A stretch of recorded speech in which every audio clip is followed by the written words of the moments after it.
پانی دل دماغ سے کہو کہ اللہ محض اپنے لطف و کرم سے آپ نے دیا ہے.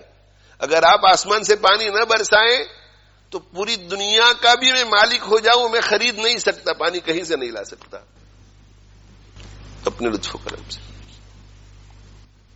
وہاں غزہ کے اندر ابھی چند دنوں پہلے صورت حال یہ ہو گئی تھی کہ وہ گٹر اور سویج میں سے پانی نکال نکال کر پی رہے تھے اپنی جان بچانے کے لیے.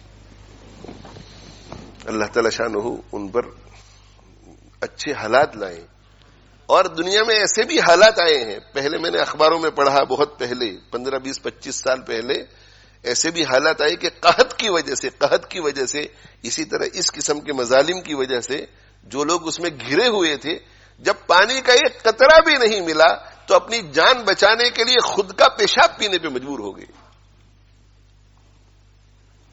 پانی اللہ کی بہت بڑی نعمت.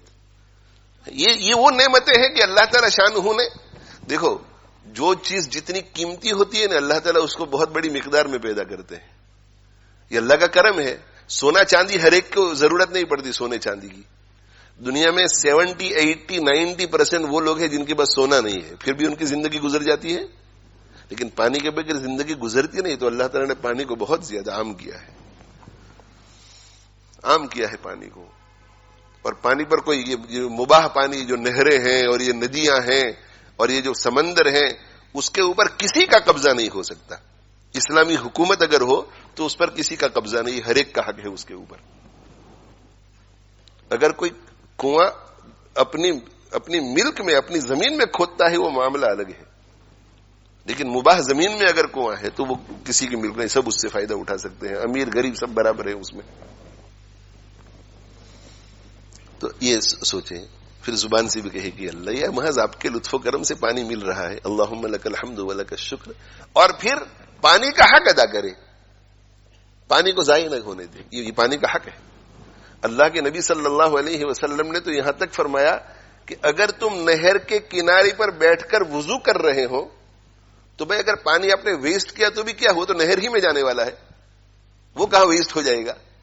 لیکن کہا کہ نہ, وہ نہر میں جائے گا اور نہر میں جا کر کے پھر دوسرے لوگ بھی وہ مکس ہو جائے گا نہر کے پانی کے ساتھ, مگر آپ اتنا ہی استعمال کرو جتنی آپ کو اجازت ہے. نہر کے کنارے پر بیٹھ کر بھی اگر کوئی پانی کو استعمال کرتا ہے تو اس کے لیے بھی فضول خرچی جائز نہیں ہے. اور وضو کے بارے میں نے آپ حضرات کی خدمت میں پہلے بھی عرض کیا تھا.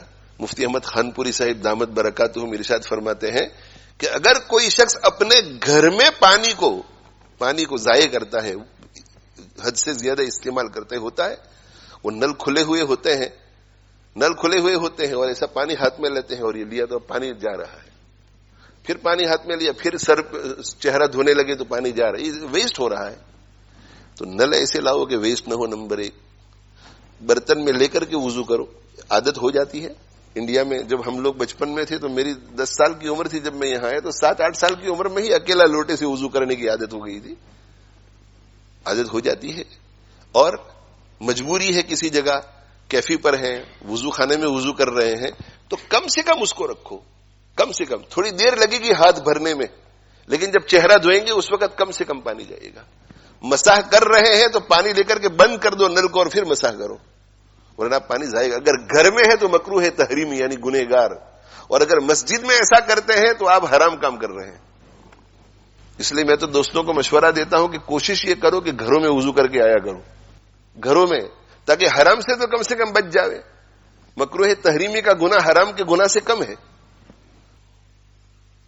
تو بھائی اللہ کا شکر ادا کرو اور بیٹھ کر کے غور کیا کرو. روزانہ اللہ کے احسان, اللہ نے مجھے آنکھیں عطا فرمائی ہیں اور الحمدللہ میری آنکھیں بالکل ٹھیک ہیں. چشمے پہننے کی ضرورت پڑتی ہے مگر پھر بھی بالکل کلیئر نظر آتا ہے الحمدللہ. اگر میں اندھا ہوتا تو اللہم لک الحمد ولک الشکر, اللہم لک الحمد ولک الشکر, اللہم لک الحمد ولک الشکر. اس سے دل میں اللہ کی محبت پیدا ہوگی.